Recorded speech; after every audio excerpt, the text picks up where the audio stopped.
자, 보세요. 오늘 3월달 모의고사, 그쵸? 해설 강의로 한번 같이 해보도록 하겠습니다. 사실 3월달 모의고사는 여러분들에게 있어서 중요한 이유는 두 가지예요. 3월달 모의고사가 여러분들에게 중요하게 다가가야 되는 이유는 두 가지가 있습니다. 첫 번째는 뭐냐면 지금 여러분들의 현 상황을 정확하게 체크해야 돼요. 3월달 모의고사를 통해서. 그러니까 여러분들이 문제를 풀면서 이런 느낌 있지 않았어요? 내가 지금 이게 부족하네. 난 예를 들면 내가 어휘를 좀 더 외워야 되나? 난 어때 이런 생각들. 또 아니면 내가 이 유형은 되게 약하네. 또 아니면 내가 지문들이 전반적으로 해석이 되게 부족한 것 같네. 그러니까 이런 본인의 부족한 부분들을 정확하게 체크해야 돼요. 그러니까 본인의 현 상황을 정확하게 체크해야 된다는 거지, 그치? 그래서 어디 전까지? 6평 전까지 내가 이 부분을 어떻게 보완할 수 있을 것인가에 대한 계획을 세워야 됩니다. 무슨 말인지 알죠? 그쵸? 그렇기 때문에 중요하고, 두 번째 3월달 모의고사가 중요한 건 원래 이건 약간 민감한 얘기인데 교육청과 평가원은 서로 공생관계가 아니라 서로 경쟁관계거든요. 그래서 교육청에서 이번 3월달에 이런 방향성을 보여주면 평가원은 생각을 할 겁니다. 이 방향성에서 우리는 얼만큼 더 퀄리티 좋은 문제로 애들에게 보답할 수 있을까를 생각할 거예요. 그쵸? 그래서 3월 달에서 보여주는 각 유형마다의 방향성을 좀 정확하게 체크할 필요가 있습니다. 그게 1년의 방향성을 끌어갈 바로미터가 될 수 있을 거예요. 무슨 말인지 알겠죠? 그치? 이 두 가지 때문에 3월 달 모의고사 중요합니다. 지금 여러분의 점수가 몇 점인지 중요하지 않아요. 무슨 말인지 알겠어? 내가 나 1등급 나왔네? 내가 좀 마음 10개 가져도 되겠네? 이 점수가 중요한 게 아니야. 제일 중요한 거, 여러분들이 중요한 점수는 1차적으로는 6평 시험이 제일 중요합니다. 아시겠죠? 6평 전까지 얼마만큼 보완할 수 있을지를 생각해 하셔야 됩니다. 그치? 자, 모의고사 한번 들어가 봅시다. 제가 목요일날 여러분들이 모의고사를 봤죠? 그러니까 보통 이제 목요일날 시험이 다 끝나면 영어 시험지가 올라와요. 근데 올라오기 전에 저는 뭐를 먼저 보냐면 언론을 먼저 봐요. 언론에서 어떻게 평가를 하는지를. 근데 지금까지 언론은요, 단 한 번도 영어 시험에 대해서 당일날 문제가 어려웠다라고 평가했던 적은 단 한 번도 없었어요. 다 영어는 쉬웠어. 진짜 애들은 막 점수로 죽을 쌌는데도 영어는 쉬웠어. 이런 얘기를 했거든. 그래서 그때마다 나는 머릿속에 어떤 생각이 들었냐면 저 인간이 이 문제를 풀어보고 저렇게 쉽다고 얘기하는 거야? 이 생각을 했었거든. 그러니까 좀 짜증이 났었거든. 이번 모의고사 때 사실은 기대도 안 했어. 언론은 뭐라 그러지? 또 이번에도 쉽겠다, 쉬웠다라고 얘기하겠지? 언론을 딱 봤는데 기사 제목이 뭐였냐면 영어가 어려웠어. 이거였어. 첫 시험이야. 언론에서 영어가 어려웠다고 말했던 첫 시험이야. 딱 그거 제목을 보는 순간 애들이 좀 피똥을 쌌겠구나. 네, 이 생각이 들더라고요. 그래서 제가 문제를 다운받아서 문제를 풀어봤습니다. 솔직하게 얘기할 거야? 아니면 위로의 말을 할까요? 솔직하게 얘기하면 이번 영어 시험 있잖아. 안 어려웠어. 그러니까 제가 보기엔 그래요. 그냥 예전의 수준에 비해서 문제가 되게 어려웠다? 아니에요. 근데 왜 어려웠다라고 얘기할까요? 저같이 영어에 나름 전문가라는 사람들이 평가하는 게 중요한 게 아니라 실제로 학생들이 느꼈던 체감 난이도가 중요한 거잖아. 너네들은 영어가 절대평가로 바뀌면서 영어에 대한 절대 공부량이 확 줄었어요. 줄면서 독해력도 같이 줄었겠죠. 독해력이 줄면서 문해력까지 같이 줄었어요. 그 상황에서는 이번 영어는 어렵게 느껴질 수밖에 없겠죠. 그 상황이라면 이번 영어는 어렵게 느껴지는 게 맞습니다. 무슨 말인지 알겠죠? 그치? 자, 그 관점에서 한번 볼게요. 오답률 상위 10선을 한번 먼저 보도록 하겠습니다. 첫 번째가요. 오답률 1위가 이번에 81.1%죠. 어휘 문제예요. 어휘 문제가 오답률 1위를 찍었다? 그 다음 봐봐. 2위가 뭐냐면 21번이야. 78.8%. 그 다음에 3위가 뭐냐면 40번이야. 70.2%. 3위부터는 오답률이 훅 떨어지죠. 그쵸? 맞아? 근데 봐봐. 오답률 1위, 2위, 3위에 빈칸도 없고 순서 삽입도 없어요. 그럼 이 문제는 뭐라고 보는 게 맞아? 어렵진 않았다라고 보는 게 맞아. 왜냐하면 유형별로 어려운 접근이 아니었다라는 거지. 맞아? 근데 왜 얘네들이 오답률 1위였을까? 이 지문들이 어려웠기 때문에? 아니야. 얘네들이 어려웠던 건 딱 한 가지 이유였을 거야. 너네들이 그냥 해석으로만 접근했었기 때문일 거야. 자, 30번 예를 들어볼까? 30번에서 봐봐. 답이 몇 번이었죠? 2번이었나요? 그 2번 문장을 한번 볼게요. 2번 문장은 뭐 이랬을 거야. 내가 어떤 제품이 나에게 약속된, 지속되는 충족감을 준다면 그 제품의 판매 수치는 이 문장만 보면 어떤 제품이 나에게 만족감을 줘. 그럼 그 제품의 판매 수치는 올라간다고 생각하는 게 일반적이야? 떨어진다고 생각하는 게 일반적이야? 아니, 이 제품이 나에게 만족감을 주면 이 제품의 향후 판매 수치는 올라간다고 생각하는 게 일반적이야? 떨어진다고 생각하는 게 일반적이야? 올라간다고 생각하는 게 일반적이지. 너는 이 문장을 그냥 해석했기 때문에 그래. 무슨 말인지 알아? 자, 30번 틀리신 분. 그쵸? 오답 1위인 만큼 많이 틀렸겠죠? 그쵸? 근데 봐봐. 이 지문은요, 첫 문장에서 뭘 얘기했어요? 이따가도 같이 분석하겠지만, 대조를 썼어. 예전에는 삶에 대한 지혜를 누구로부터 배웠어? 어르신들의 지혜로부터 배웠어. 그치? 근데 지금은 어떻대? 우리에게 물건을 판매하고 싶은 광고주로부터 배운대. 그 다음 문장에서 뭐라 그랬어?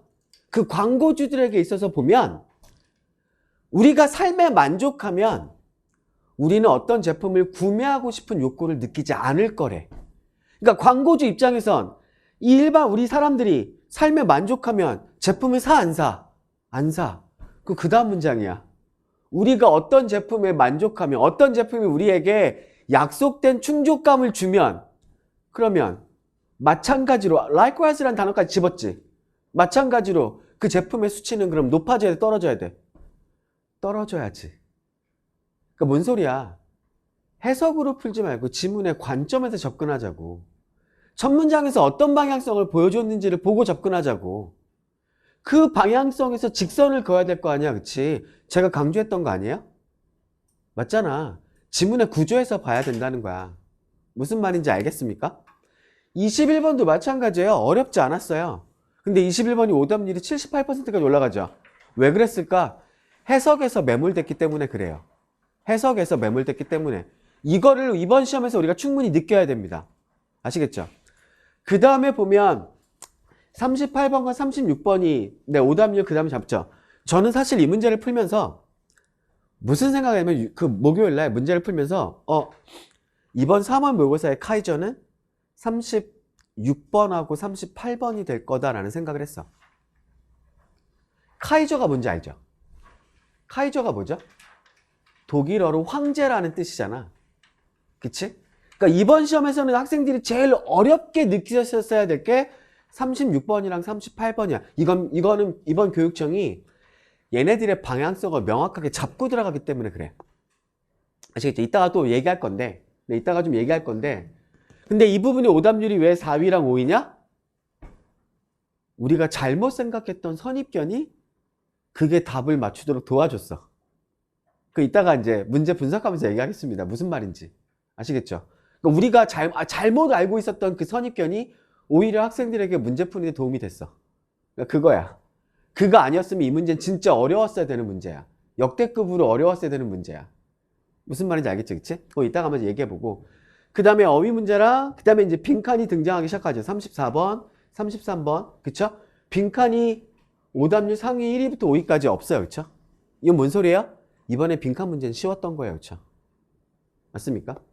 네, 39번, 37번의 순서로 오답률이 잡혀 있습니다. 자, 보세요. 이 오답률을 통해서 우리가 알아둬야 될 게 뭐냐면 첫 번째, 어법과 어휘 유형은 올해 어렵게 출제될 가능성이 높아요. 이거 생각하셔야 돼요. 왜냐하면 이번에 어휘 유형이 오답률 1위를 찍었죠. 맞아? 자, 봐봐. 제가 지금부터 하는 얘기를 잘 들으세요. 수능 영어는요. 지금까지 출제 방향성에 있어서 몇 번의 변곡점을 겪어요. 그러니까 사실 우리 때 수능은 저도 수능 세대예요. 아시겠죠? 네.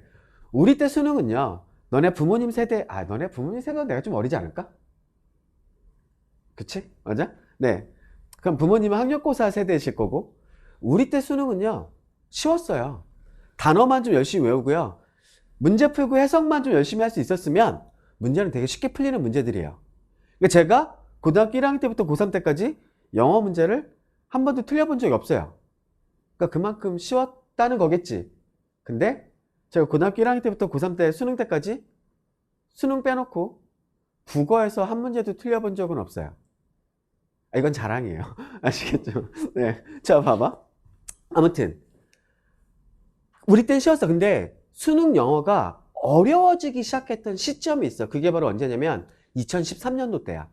이때 평가원은 뭐를 강조하기 시작하냐면 논리를 강조해.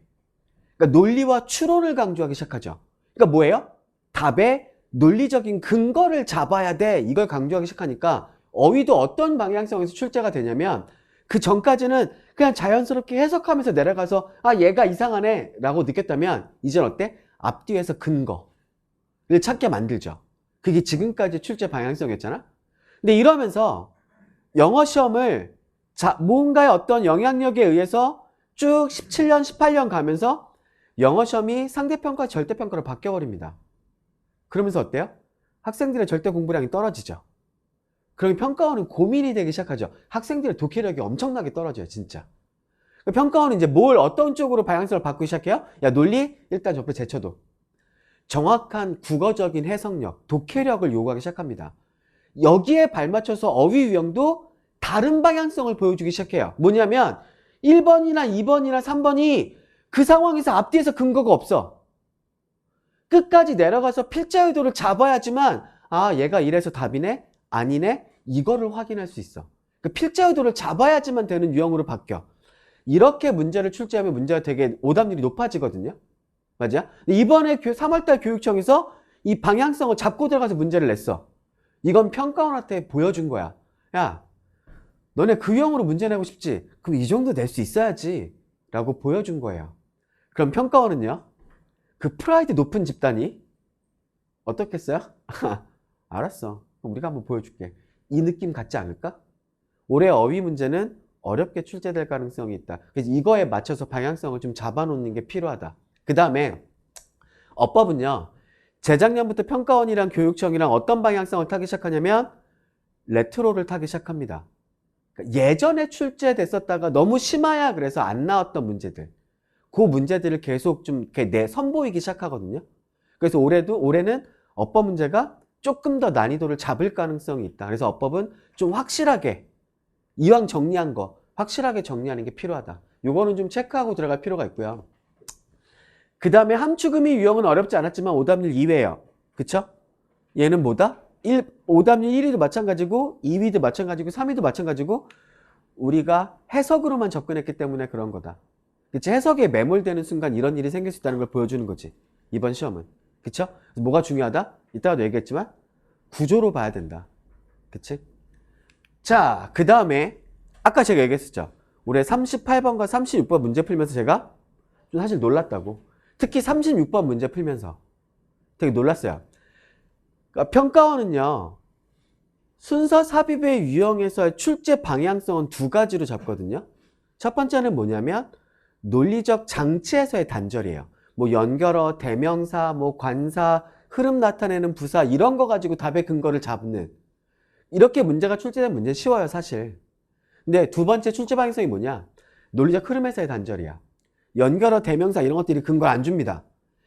지문의 흐름에서 논리를 잡아서 단절을 찾아내야 돼. 요 방향성에서 출제가 되면 문제가 어렵거든요. 근데 이번에 교육청은요. 36번에서요. 명확하게 이 방향성으로 문제를 냈어요.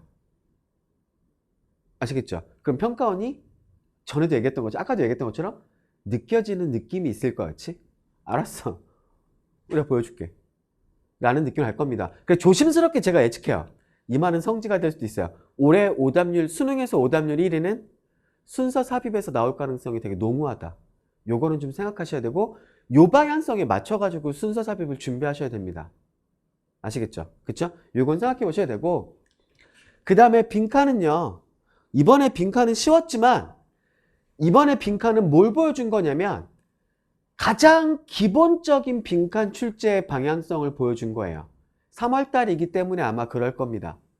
아시겠죠? 그러니까 여기서 보여주는 방향성 우리가 좀 더 정확하게 잡아서 기본을 좀 쌓을 필요가 있다.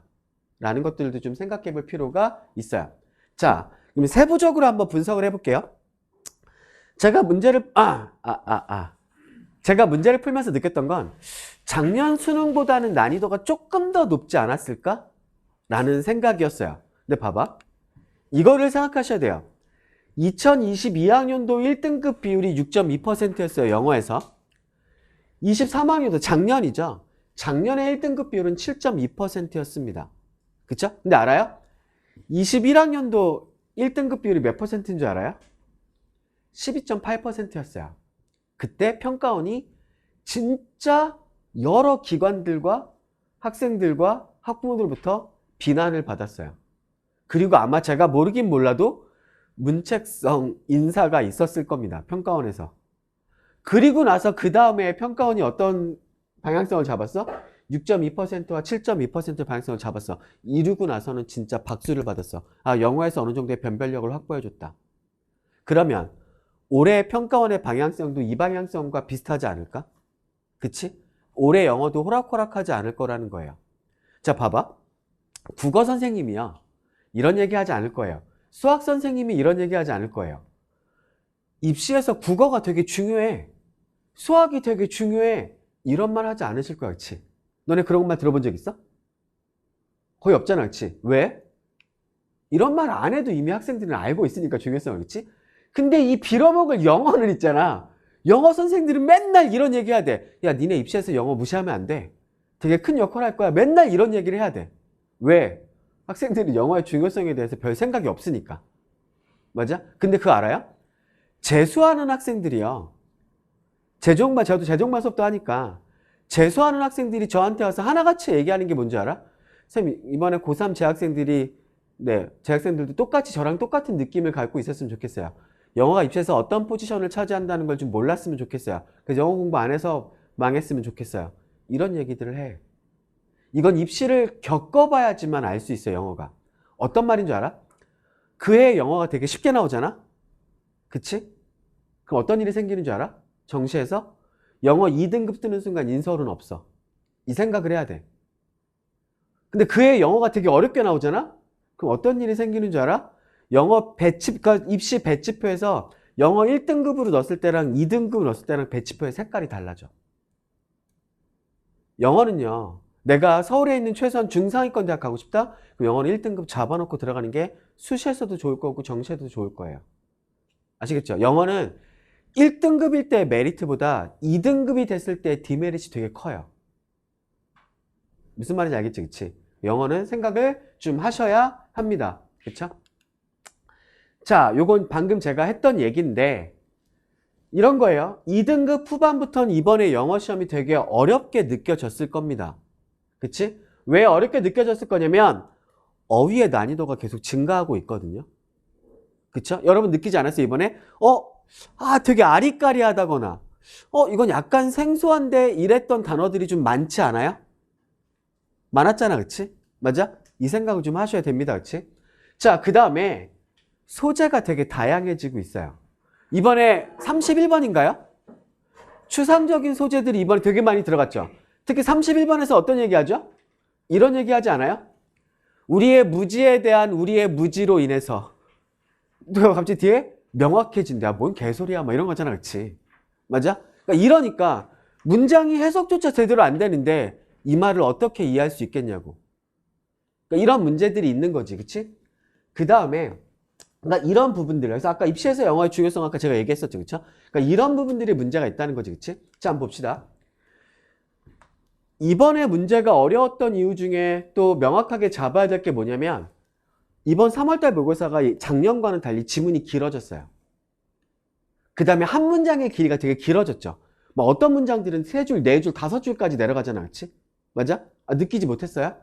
저는 뭘 보면서 느꼈냐면 제가 이거 PPT 만들잖아요, 그쵸? PPT 만들 때 원래 2판에 보통 지문들이 끝나는데 3판까지 가요. PPT 판이. 지문의 길이가 늘어났다는 거지, 그치?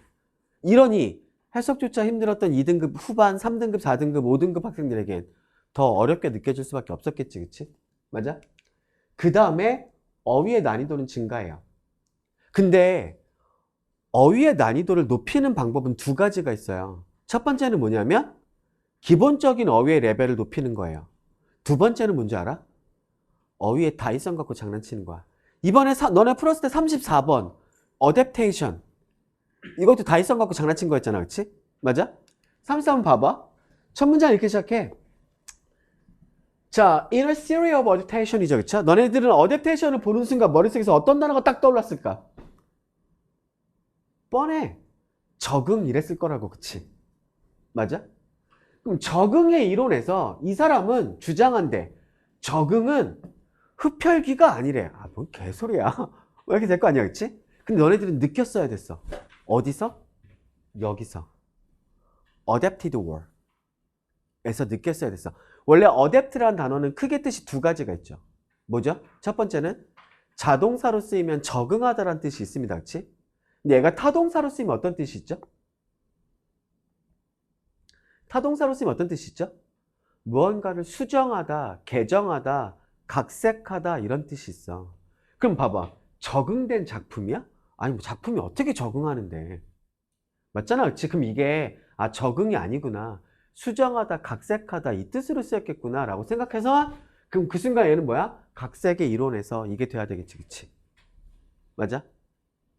그러니까 우리는 단어에 그냥 하나의 뜻만 함몰돼 있어. 이게 우리가 문제를 푸는 걸 더 어렵게 만들 거라고. 아시겠죠? 그치? 이 부분들을 좀 생각을 하셔야 됩니다.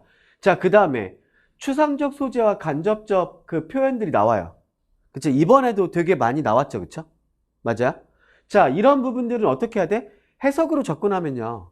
아까처럼 그런 문제들처럼 그 문장에 어떤 함몰될 수가 있어. 그래서 우리는 뭐 하는 연습을 해야 된다? 지문의 구조에서 바라보는 연습을 좀 해야 된다. 필자는 첫 문장에서 어떤 방향성, 소재와 방향성을 보여줄 거고 그걸 구체화시켜 나갈 거야. 미묘하게 방향성이 바뀌는 그 부분이 필자의 의도의 시작일 거다라는 생각을 할 수 있어야 돼. 무슨 말인지 알겠지? 그치? 제가 영어 지문의 논리 구조에서 계속 강조했던 거 아니에요? 그쵸? 빈칸에서도 강조하고 있고 그 부분들을 좀 더 잡아야 된다. 자, 총평 내려봅시다.